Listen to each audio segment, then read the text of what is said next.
blue shark diving is definitely one of the things that really put the Azores on the map, like mainly these islands like Pico and Fayal.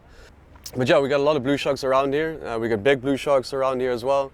They're fairly easy to find if everything goes right. I mean, of course, like it's still nature, so sometimes you sit there hours and hours and waiting for a blue shark to show up, but it doesn't happen. But in general, like I would say 99.9% of our clients we send home with very good encounters with blue sharks, and it's all on scuba, which is nice. Visibility, it's beautiful, like 30 meters more, 40 meters. It's really nice and blue, which makes it really nice as well.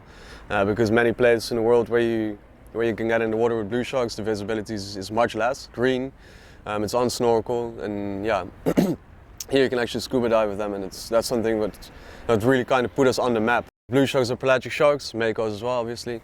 They live in the open ocean, you know. Like, I've been diving around the Azores here for 11 years, and in those 11 years, one time I've seen a mako around the coast here, which is already very lucky, you know, without chum, just like on a normal dive. I've never seen a blue shark here. I mean, like if you don't attract them to the boats, you can hang hours and hours and hours in the blue waiting for one. But if you don't put chum in the water, don't put bait in the water, I mean, it's going to be very difficult to find one. It's difficult to see one. Even if you see one cruising on the surface and you hop in with them, they'll most likely just like get away from you very quickly. But if there's chum in the water, they don't mind to hang around for the dive. Yeah.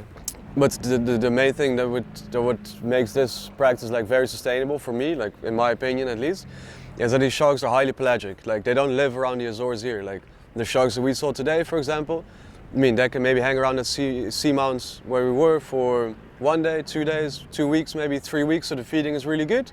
But then at one point they're going to move off and they're going to find another place to feed. So it's not like the same sharks that we see all the time.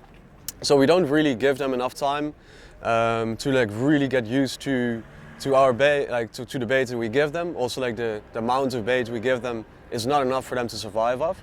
So it's not like the sharks are going to get used to it. They're only going to come to the boats to feed, and then they stop feeding in a natural way. So in that way, like it's very sustainable.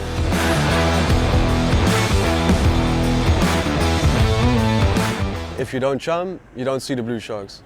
If nobody sees blue sharks, they never see their beauty. They never see like how cool it is, how nice it is, how spectacular it is to get in the water with them.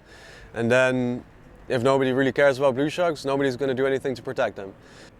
The more people care, the more people want to see the blue sharks alive, the better the chances is that maybe at one point we're going to get some kind of a protection for these sharks. I mean, here within the Azores we're quite lucky that fishermen don't really go after blue sharks.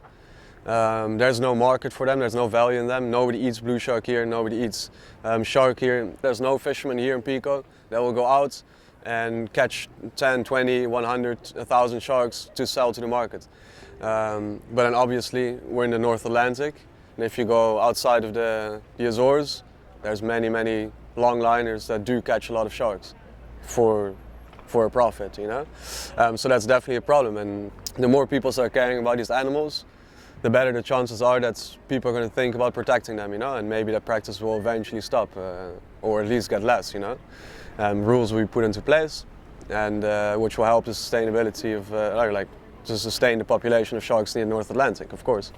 So yeah, in that sense, I guess it's like our activity is quite good because we show people how beautiful they are, like how much they are worth alive. So yeah, like what we do is kind of I would say almost like a good thing, you know, like, and then yeah, I mean again, like the blue sharks, they will get a bit to eat, but once they leave our boats, they're still going to go back to hunting their own natural prey, you know. So we don't change their behavior that much. Like if you go to other places in the world where you're working with like more like reef sharks or tiger sharks that hang around that area year round maybe, and you're going to feed them every day, of course. I mean, they're going to start getting very used to it, and they might even change their diets because of it, you know. With these blue sharks, absolutely not so much. Yeah. So that's for me, that's quite a good thing, and it keeps it interesting as well. Like we don't really see the same sharks. Sometimes you see like a shark 1 or 2 times, 3 times, you recognize him because he's got a scar on his face or whatever. But in general, we see different sharks every day, which is cool. Keeps it interesting, keeps it wild.